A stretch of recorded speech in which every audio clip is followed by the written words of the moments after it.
నమస్తే, welcome to D news. ముందుగా headlines. వెలగపూడిలోని సచివాలయంలో అటవీ శాఖపై సమీక్ష నిర్వహించిన మంత్రి పెద్దిరెడ్డి రామచంద్రారెడ్డి.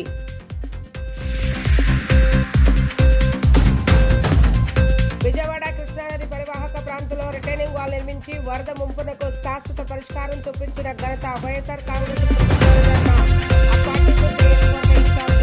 అవినాష్. అంగన్వాడీలకు ఇచ్చిన హామీలను సీఎం జగన్ వెంటనే అమలు చేయాలన్న పీడీఎఫ్ ఎమ్మెల్సీ లక్ష్మణరావు. తక్షణమే న్యాయమైన సమస్యల పరిష్కారం చేయాలని డిమాండ్. చంద్రారెడ్డి అధ్యక్షతన state board of wild life standing committee తొలి సమావేశం జరిగింది. ఈ సందర్భంగా రాష్ట్రంలోని అభయారణ్యాల్లో వన్యప్రాణి సంరక్షణపై చేపట్టవలసిన చర్యలపై పెద్దిరెడ్డి రామచంద్రారెడ్డి సమీక్షించారు. కొల్లేరు, పాపికండ్లు అభయారణ్యాల్లో వన్యప్రాణుల సంరక్షణకు తీసుకుంటున్న చర్యలను ఈ సందర్భంగా అధికారులు వివరించారు. అభయారణ్యాల ప్రాంతాల్లో అభివృద్ధి కార్యక్రమాల వల్ల వన్యప్రాణాల మనుగడకు ఎటువంటి ముప్పు రాకుండా అన్ని జాగ్రత్తలు తీసుకోవాలని ఈ సందర్భంగా అధికారులకు మంత్రి సూచించారు. దీనిపై నిపుణులతో కమిటీ ఏర్పాటు చేసి వన్యప్రాణులపై ప్రభావాన్ని అధ్యయనం చేయాలన్నారు. ఈ సమావేశంలో special chief secretary Nirab Kumar Prasad, PCCF Y Madhusudan Reddy, వన్యప్రాణి సంరక్షణ విభాగం ఏపీసీసీఎఫ్ శాంతిప్రియ, స్టాండింగ్ కమిటీ సభ్యులు additional DGP Ravindrababu, zoological survey of India joint director doctor Deepa, fisheries director G Hemanth Nayak తదితరులు పాల్గొన్నారు.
విజయవాడ కృష్ణానది పరివాహక ప్రాంతంలో రిటైనింగ్ వాల్ నిర్మించి వరద ముంపునకు శాశ్వత పరిష్కారం చూపించిన ఘనత వైఎస్ఆర్ కాంగ్రెస్ ప్రభుత్వానిదే అని ఆ పార్టీ తూర్పు నియోజకవర్గ ఇన్ఛార్జ్ దేవినేని అవినాష్ పేర్కొన్నారు. గురువారం 17వ డివిజన్ 81వ సచివాలయంలో జరిగిన వైఏపీ నీడ్స్ జగన్ కార్యక్రమంలో ముఖ్య అతిథిగా పాల్గొన్న అవినాష్ ఆ సచివాలయ పరిధిలో ఈ 4.5 ఏళ్ల కాలంలో సంక్షేమ అభివృద్ధి కార్యక్రమాల ద్వారా అందించిన సంక్షేమ లబ్ధి వివరాల డిస్ప్లే బోర్డును ఆవిష్కరించారు. అవినాష్ 17వ డివిజన్ ఈ సందర్భంగా అవినాష్ మాట్లాడుతూ వైసీపీ ప్రభుత్వం వచ్చిన కొత్తలో మేము భూపేష్ గుప్తా నగర్ నుండి తారక రామారావు వరకు పాదయాత్రగా వెళ్లి రిటైనింగ్ వాల్ నిర్మాణానికి ప్రణాళికలు సిద్ధం చేస్తుంటే ఇక్కడ నివసించే మహిళలు అసలు మేము కట్టగలమా లేక గత టీడీపీ ప్రభుత్వం మాదిరిలాగా ప్రచారాలకే పరిమితం అవుతామా అని అపనమ్మకంగా చూశారని, కానీ మేము రిటైనింగ్ వాల్ నిర్మించిన తర్వాత అదే మహిళలు వచ్చి తమ సంతోషాన్ని వ్యక్తం చేస్తూ కృతజ్ఞతలు తెలియజేశారని అన్నారు. టీడీపీ ప్రభుత్వం ఉన్నప్పుడు MLA Gadde Rammohan retaining wall పేరిట నానా హడావుడి చేసి తీర ప్రాంత ప్రజలను మోసం చేశారని విమర్శించారు. కేవలం సంవత్సర కాలంలోనే నిర్మించి దేశంలోని మిగతా రాష్ట్రాలు కూడా ఈ రిటైనింగ్ వాల్ నిర్మాణం అనేది ఒక ఉదాహరణగా తీసుకుంటున్నారని అన్నారు. అంతేకాకుండా నిర్మాణ సమయంలో ఇల్లు తొలగించిన 583 మందికి పూర్తి ఉచితంగా అన్ని మౌలిక సదుపాయాలతో నూతన గృహాలు మంజూరు చేసిన గొప్ప మనసున్న నాయకుడు జగన్ అని కొనియాడారు. మాదిరిగా ఎవరో ఒకరిద్దరుకు సంక్షేమ పథకాలు అందించి చేతులు దులుపుకోకుండా అర్హత ఉన్న ప్రతి ఒక్కరికి దాదాపు 5,960 మందికి 13 కోట్ల రూపాయల సంక్షేమ లబ్ధి అందించిన ఘనత వైసీపీ ప్రభుత్వానిదే అని తెలిపారు. జన్మభూమి కమిటీలు దళారులు లేకుండా నేరుగా మీ ఇంటి వద్దకే పెన్షన్లు సంక్షేమ పథకాలు అందిస్తున్నామని చెప్పారు. ఇన్ని మంచి కార్యక్రమాలు చేస్తూ మీ నమ్మకం నిలబెట్టుకుంటున్నాం కాబట్టి ధైర్యంగా మీ ముందుకు వచ్చి రాష్ట్రానికి మరలా ఎందుకు జగనే ముఖ్యమంత్రిగా ఉండాలి అనేది వివరిస్తున్నామని, మీ ఆశీస్సులు ఆదరణతో మరోమారు వైసీపీ ప్రభుత్వం రావడం ఖాయమని తూర్పు నియోజకవర్గ వైఎస్ఆర్సీపీ ఇన్ఛార్జ్ దేవినేని అవినాష్ స్పష్టం చేశారు. 500 కాదు, 1000 కాదు, 2000 కాదు, 5,960 మందికి దాదాపుగా 13 కోట్ల రూపాయలతో ఈరోజు సంక్షేమ కార్యక్రమాలు అందజేస్తున్నారు. ఇదివరకు డివిజన్ మొత్తం మీద మీ రాణి గారి తోటలో ఈ ఒక్క డివిజన్ మీద, లేకపోతే ఆ ఎదురుగున్న డివిజన్ 2 డివిజన్లు కలుపుకొని ఈ డివిజన్లో ఒక 100-150 పెన్షన్లు తెలుగుదేశం ప్రభుత్వంలో, ఆ డివిజన్లో ఒక 100-150 పెన్షన్లు ఉండేవి. కానీ మీ ఒక్క సచివాలయం ప్రాంతంలోనే ఈరోజు 228 మందికి ఈరోజు పెన్షన్ అందించే కార్యక్రమం జగన్మోహన్ రెడ్డి గారి నాయకత్వంలో చేస్తాం. ఇంకా మీ దాంట్లో ఇంకా 3 సచివాలయాలు ఉన్నాయి, వాటిల్లో గారా 300-400 మందికి పెన్షన్లు. అంటే ఒక్కసారి ఆలోచించండి, ఈ మీలో చాలామంది పెన్షన్ తీసుకునే వాళ్ళు ఉన్నారా, చేయూత తీసుకునే వాళ్ళు ఉన్నారా, అమ్మఒడి తీసుకునే వాళ్ళు ఉన్నారా, కాపు నేస్తం, ఈబీసీ నేస్తం, వైఎస్ఆర్ ఆసరా కానివ్వండి, చేరోడు కానివ్వండి, తోడు కానివ్వండి, ఇలా అనేక పథకాలు మీలో చాలామంది తీసుకునే ఉన్నారు కదా. గతంలో మాదిరిగా మీరు ఎవరన్నా ఒక్క వైఎస్ఆర్ కాంగ్రెస్ పార్టీ నాయకుడి దగ్గరికి వెళ్ళారా పథకాల కోసం? లేకపోతే వాలంటీర్లు మీ దగ్గరికి వచ్చారా? పెన్షన్లు తీసుకోవడం కోసం శాంపిల్ బిల్డింగ్ దగ్గరికి వెళ్ళి రోజుల తరబడి నిలబడ్డారా? లేకపోతే ఉదయం 1 గంటకి 1వ తారీఖున ఉదయం 5 మీ దగ్గరికి వచ్చి పెన్షన్లు ఎవరు అందజేస్తున్నారు? వాలంటీర్లు అందజేస్తున్నారా? సరే, మీకు ఇచ్చిన పథకాల్లో ఏ పథకంలో అయినా వాలంటీర్ కానివ్వండి, వైఎస్ఆర్ కాంగ్రెస్ పార్టీ వాళ్ళు కానివ్వండి మీ దగ్గరకు వచ్చి నువ్వు వైఎస్ఆర్ కాంగ్రెస్ పార్టీ జెండా మోస్తేనే, నువ్వు వైఎస్ఆర్ కాంగ్రెస్ పార్టీకి ఓటేస్తేనే నీకు పథకాలు ఇస్తారని చెప్పని ఎవరైనా చెప్పారా? కానీ గతంలో జన్మభూమి కమిటీ మీ అందరి గారు గుర్తే ఉంటుంది, ఏం చేసేవారు?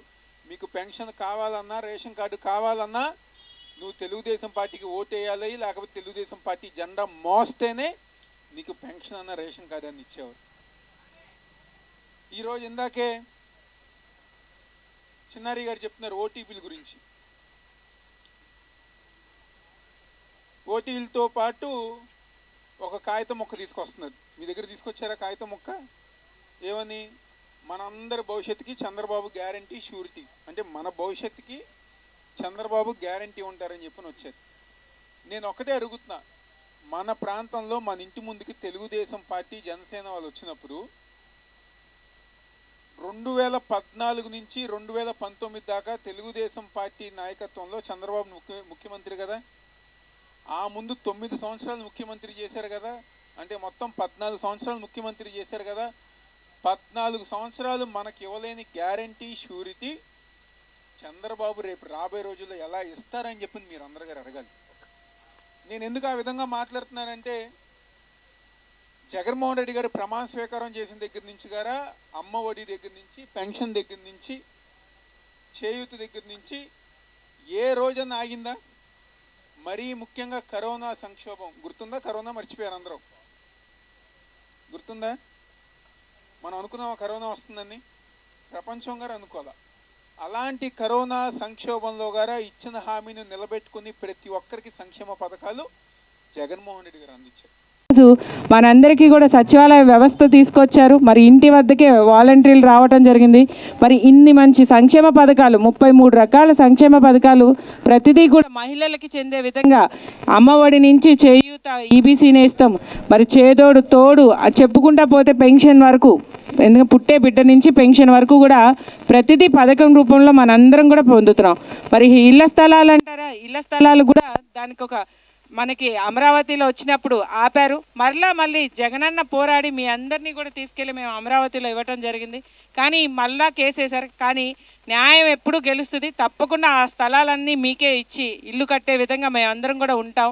మరీ ముఖ్యంగా మన రాణిగారి తోట నుంచి ఏదైతే కొత్తగా రిటైనింగ్ వాళ్ళు వేశారు, మన డివిజన్లో చాలా అభివృద్ధి జరిగింది, ఇంకా కూడా అభివృద్ధి జరుగుతుంది. అదేవిధంగా 2024లో అవినాష్ గారిని కూడా మనందరం కూడా మంచి మెజార్టీతో గెలిపించుకుందామని తెలియపరుస్తున్నాం. గెలిపిస్తారు మీరు, ఎందుకంటే మనకు 40 సంవత్సరాలు అవినాష్ గారు ఉంటారు. ఈ 40 సంవత్సరాల్లో మనందరికీ కూడా ప్రతి ఒక్కటి కూడా కావాల్సిన పనులను చేసి పెడతారని తెలియపరుస్తున్నాను. కానీ మీకు నేను ప్రత్యేకించి చెప్పక్కర్లేదు. దేవినేని అవినాష్ గారు ఏ రోజైతే జగన్మోహన్ రెడ్డి గారు తీసుకొచ్చి తూర్పు నియోజకవర్గాన్ని తన చేతిలో పెట్టారో ఆ రోజు నాటి నుంచి ఈ రోజు వాటి వరకు కూడా తన ఏ టైంలో నిద్రపోతున్నారో కూడా తెలియనటువంటి సర్వీసును మీ అందరికీ అందిస్తున్నారని కూడా ఈ సభాముఖంగా మీకు తెలియజేస్తారు. అంగన్వాడీలకు ఇచ్చిన హామీలను సీఎం జగన్ అమలు చేయాలని పీడీఎఫ్ ఎమ్మెల్సీ లక్ష్మణరావు అన్నారు. నిరంకుశ ధోరణిలో ప్రభుత్వం వ్యవహరించడం సరైంది కాదన్నారు. తక్షణమే న్యాయపరమైన సమస్యల పరిష్కారం చేయాలని డిమాండ్ చేశారు.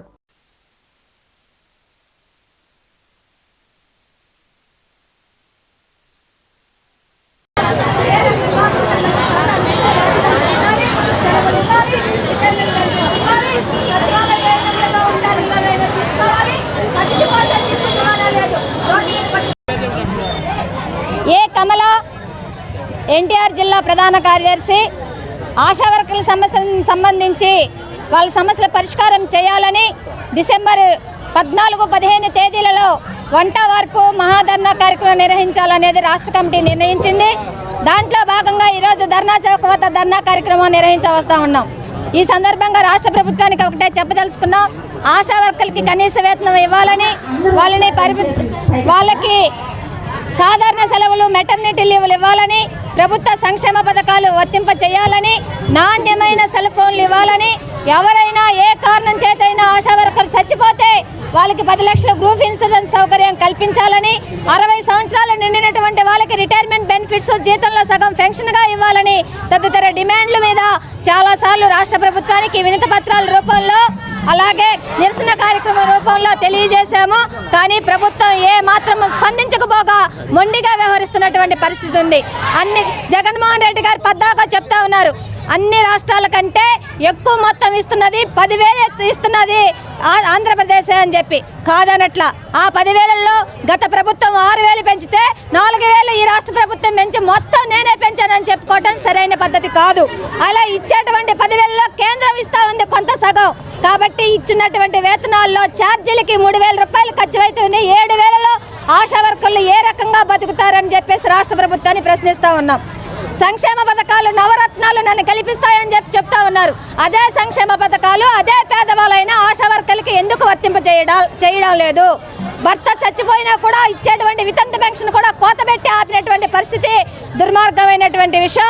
ఏ నవరత్నాలు అయితే నిన్ను కాపాడతాయి అని చెప్పేసి మీరు అనుకుంటున్నారో అదే నవరత్నాలు మీ కొంప ముంచే పరిస్థితి తీసుకుతెచ్చుకోవద్దని చెప్పేసి ఈ సందర్భంగా రాష్ట్ర ప్రభుత్వానికి హెచ్చరిక చేయదలుచుకున్నాం. ఇప్పటికైనా సానుకూలంగా పరిష్కారం చేస్తే సరే, లేని పక్షంలో రాష్ట్ర వ్యాప్తంగా చలో విజయవాడ కార్యక్రమానికి అవసరమైతే సీఎం క్యాంపు కార్యాలయం ముట్టడించడానికి ఆశా వర్కర్లు సిద్ధమవుతారు. మా పోరాటం తీవ్రతరం చేస్తామని చెప్పి హెచ్చరిక చేయదలుచు. జిల్లా అధ్యక్షురాలు, మాకు 10,000 వేతనం పెంచినట్టు పెంచారు, కానీ అన్ని కోతలు పెట్టేశారు.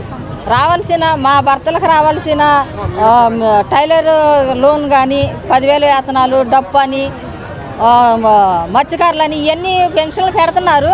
ఆశా వర్కర్ల భర్తలకు మాత్రం ఏది వర్తించమనే చెప్తున్నారు. ఎందుకంటే ఆశా వర్కర్లు 10,000 అంటున్నారు. 10,000 ఇచ్చినట్టు ఇచ్చి అన్ని కోతలు పెడుతున్నారు ఈ ప్రభుత్వం. కోతలు పెట్టింది కాకుండా మళ్ళీ జగనన్న ఆరోగ్య సురక్ష అని పెట్టారు. ఆరోగ్య సురక్ష అప్పుడు మేము ప్రతి ఒక్క చోట వాళ్ళు ఎక్కడికి వేస్తే అక్కడికి వెళ్ళాల్సి వచ్చింది. వెళ్ళేటప్పుడు ఛార్జీలే సగం అయిపోతున్నాయి. 5,000 అసలు జగనన్న ఆరోగ్య సురక్ష వచ్చినప్పుడు 5,000 మాకు మిగులుతున్నాయి. ఆ 5,000లో మా జీవనం ఏమవుతుందండి? అందుట్లో పెన్షన్లు తీసేశారు, అన్ని పథకాలు తీసేశారు. అదేమంటే గవర్నమెంట్ ఎంప్లాయీ 10,000 వచ్చినాయిగా, 10,000 వస్తే అంతే. అసలు మా ఎమ్మెల్యే గారు అయితే ₹1 తగ్గించుకోండి, మీకు పెన్షన్లు అన్నీ వర్తిస్తాయి అని కూడా చెప్పారు. ఇలా మామూలు చాలా 10,000 పెంచినట్టు పెంచి చాలా ఇబ్బందికి గురి చేస్తున్నారండి ఆశా వర్కర్ జిల్లా అధ్యక్షురాలు. గత 2 నెలల్లో ట్రైన్ ఎస్ కోచ్ల నుంచి లక్షల విలువైన దుప్పట్లు, బెడ్షీట్లు, దిండ్లు, ఇతర వస్తువులు చోరీకి గురయ్యాయని ప్రభుత్వ రైల్వే పోలీసు అధికారులు తెలిపారు. చోరీకి గురైన వస్తువుల విలువ ఎంత, ఎక్కడ ఈ చోరీలు ఎక్కువగా జరిగాయనే మరిన్ని వివరాలు ఈ కథనంలో చూసేద్దాం.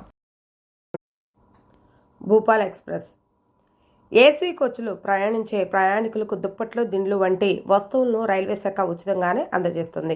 కొందరు ప్రయాణికులు వారి ప్రయాణం పూర్తయిన తర్వాత ఆ దుప్పట్లు మడిచి బ్యాగులు వేసుకుని వెళ్ళిపోయే సంఘటనలు చాలానే ఉన్నాయి. ప్రయాణికులు కాకుండా ఏసీ కోచ్ అటెండర్లు కూడా ఇలాంటి చర్యలకు పాల్పడుతున్నట్లు తెలుస్తోంది. ఇలాంటి సంఘటనలు ఎక్కువగా భూపాల్లో జరిగినట్లు సమాచారం. భూపాల్ నుంచి ఢిల్లీకి వెళ్లే ఎక్స్ప్రెస్లో ఇలాంటి చోరీలు జరిగాయని కొందరు అధికారులు తెలియజేశారు. Bhopal express, Revanchal express, Mahayana express, Humsafar express గమ్యస్థానానికి చేరుకోవడానికి సుమారు 12 గంటల కంటే ఎక్కువ సమయం పట్టడంతో ఇలాంటి దొంగతనాలు ఎక్కువగా జరిగాయి. అన్ని రైల్లో 12 కోచ్లు, 2 అటెండర్లు మాత్రమే ఉంటారు. వారు రాత్రి సమయంలో పడుకునే సందర్భంలో మధ్యలో దిగిపోయేవారు ఇలాంటి చర్యలకు పాల్పడి ఉంటారని చెప్తున్నారు. ఏపీసీసీ ఆధ్వర్యంలో గడిచిన 2 రోజులుగా విజయవాడ ఆంధ్రరత్న భవన్లో జరుగుతున్న వరుస సమావేశాలకు సంబంధించి పలు అంశాలను పీసీసీ అధ్యక్షులు గిడుగు రుద్రరాజు గురువారం మీడియాకు వివరించారు. ముందుగా కాంగ్రెస్ నాయకులు సంజయ్ గాంధీ జయంతి సందర్భంగా పీసీసీ అధ్యక్షులు గిడుగు రుద్రరాజుతో పాటు ముఖ్య నేతలు ఆయన చిత్రపటానికి పూలమాలలు వేసి నివాళులర్పించారు. సిడబ్ల్యూసీ సభ్యులు, కేంద్ర మాజీ మంత్రులు, మాజీ ఎమ్మెల్సీలు, ఏపీసీసీ కార్యవర్గ సభ్యులు, సీనియర్ నాయకులు పాల్గొన్న ఈ సమావేశంలో పార్టీని వ్యవస్థాగతంగా బలోపేతం చేయడంపై ప్రధానంగా దృష్టి కేంద్రీకరించినట్లు ఆయన వివరించారు. కాంగ్రెస్ రుద్రరాజు రాష్ట్ర హక్కులు, నిధుల కోసం పాటుపడే పార్టీ కాంగ్రెస్ ఒక్కటేనని పీసీసీ అధ్యక్షులు గిడుగు రుద్రరాజు స్పష్టం చేశారు. యూపీఏ ప్రభుత్వ హయాంలో విభజన హామీలకు సంబంధించి ఒక్కదానిని కూడా ఆ తరువాత వచ్చిన ఎన్డీఏ ప్రభుత్వం అమలు చేయలేదని ఆయన మండిపడ్డారు. ప్రత్యేక హోదా, పోలవరం, వెనుకబడిన ప్రాంతాలకు నిధులు, రైల్వే జోన్ వంటి ఆంధ్రప్రదేశ్కు ఇచ్చిన వివిధ హామీలు నెరవేరాలంటే కేంద్రంలో కాంగ్రెస్ రావడమే మార్గమని నేతలు, కార్యకర్తలు ఆ దిశగా కృషి చేయాలని చెప్పారు. రాష్ట్ర హక్కులను, హామీలను సాధించడంలో తెలుగుదేశం, వైసీపీలు పూర్తిగా విఫలం చెందాయని ఆయన తెలిపారు. రాష్ట్రంలో ఇప్పుడు ప్రజలందరూ కాంగ్రెస్ వైపు చూస్తున్నారని పీసీసీ అధ్యక్షులు గిడుగు రుద్రరాజు పేర్కొన్నారు. కర్ణాటక, తెలంగాణ ఎన్నికల్లో కాంగ్రెస్ సాధించిన విజయాలు తరువాత ఏపీలోనూ కాంగ్రెస్ అధికారం చేపడితే బాగుంటుందని ప్రజలు భావిస్తున్నారన్నారు. గడిచిన 9.5 ఏళ్లుగా పార్టీలు రాష్ట్రాన్ని మోసం చేసిన విషయాన్ని ఆంధ్రప్రదేశ్ ప్రజలందరూ గమనించారని తెలిపారు. దానికి అనుగుణంగానే మంచి మేనిఫెస్టోతో ప్రజల్లోకి వెళ్లడానికి రంగం సిద్ధం చేస్తున్నట్లు ఆయన వివరించారు. మా సోషల్ మీడియా డిపార్ట్మెంట్ రాకేష్ గారు, మా గంగాధర్ వీళ్ళంతా తయారు చేసినటువంటి ఒక ఈ స్కాన్ చేస్తే ఫేస్బుక్లోకి, ఆటోమేటిక్గా స్కాన్ చేస్తే ఇన్స్టాగ్రామ్లోకి, ట్విట్టర్లోకి ఇలా వచ్చి అఫీషియల్ అకౌంట్స్ అన్నీ కూడా ఇదవుతాయి. దాన్ని రిలీజ్ చేస్తాను, ఒక నిమిషం రండి.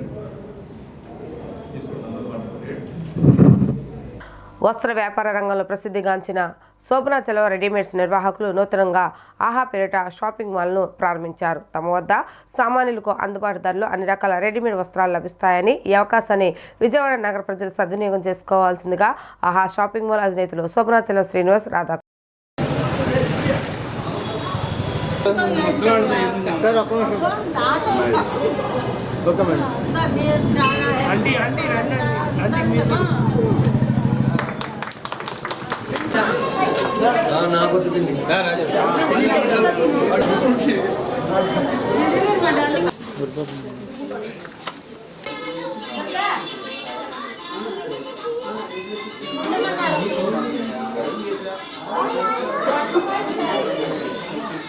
నేను, రాధా, శ్రీనివాస్ గారు అందరికీ మేము ఎంతో పరిచయం ఉన్న వాళ్ళమే. మేము 1 టౌన్ శోభనాచల తరతరాలుగా మీరందరూ వచ్చి మమ్మల్ని ఆదరిస్తున్న విషయం అందరికీ తెలిసిందే. మేము కొత్తగా ఇప్పుడు మురళీ ఫార్చ్యూన్ రోడ్లో మీ అందరికీ అందుబాటు ధరల్లో అందరికీ రావడానికి చాలా చాలా ఈజీగా ఉండేట్టుగా ఇక్కడ మురళీ ఫార్చ్యూన్ రోడ్లో 5 అంతస్తుల్లో మీకు ఈ రోజున ఆహా షాపింగ్ మాల్ అనే పేరుతోటి ఇవాళ ప్రారంభించడం జరిగింది. మీకు అందరికీ తెలుసు, మేము చాలా చాలా రీజనబుల్ ప్రైజెస్ అనేది మాది బాగా మీరందరూ తెలుసుకున్న విషయమే.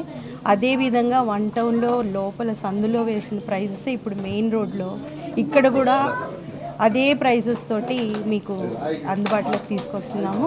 ఇక్కడ అన్ని 5 సంవత్సరంలో మా ముత్తాత గారు స్థాపించినది శోభనాచల బనియన్ షాప్ అనే పేరుతో. తర్వాత ఇది రెడీమేడ్గా నేను వచ్చిన తర్వాత వ్యాపారంలో 80వ సంవత్సరంలో పూర్తిగా ఇది రెడీమేడ్గా మారిపోయింది. 1 టౌన్లో ఇప్పటికీ ఈ వ్యాపారంలో నాది 4వ తరం, మా అబ్బాయిలది 5వ తరం ఈ వ్యాపారంలో. మీరు ఇన్నాళ్ళు మా మీద చూపించిన ఆప్యాయత ఇక ముందు కూడా మీ దగ్గర నుండి మాకు ఉండాలి.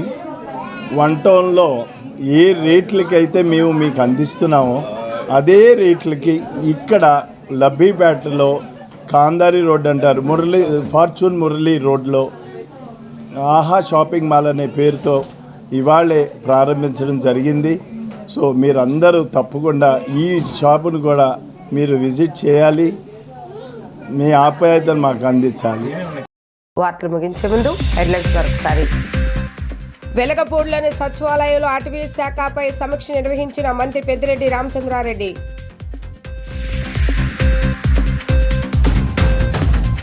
విజయవాడ కృష్ణానది పరివాహక ప్రాంతంలో రిటైనింగ్ వాల్ నిర్మించి వరద ముంపునకు శాశ్వత పరిష్కారం చూపించిన ఘనత వైఎస్ఆర్ కాంగ్రెస్ అవినాష్. అంగన్వాడీలకు ఇచ్చిన హామీలను సీఎం జగన్ వెంటనే అమలు చేయాలన్న పీడీఎఫ్ ఎమ్మెల్సీ లక్ష్మణరావు. తక్షణమే న్యాయమైన సమస్యలు పరిష్కారం చేయాలని డిమాండ్. ఇవి ఈరోజు వార్తా విశేషాలు. మరలా 3 ప్రసారమే వార్తలు మళ్ళీ కలుద్దాం. అంతవరకు చూస్తూనే ఉండండి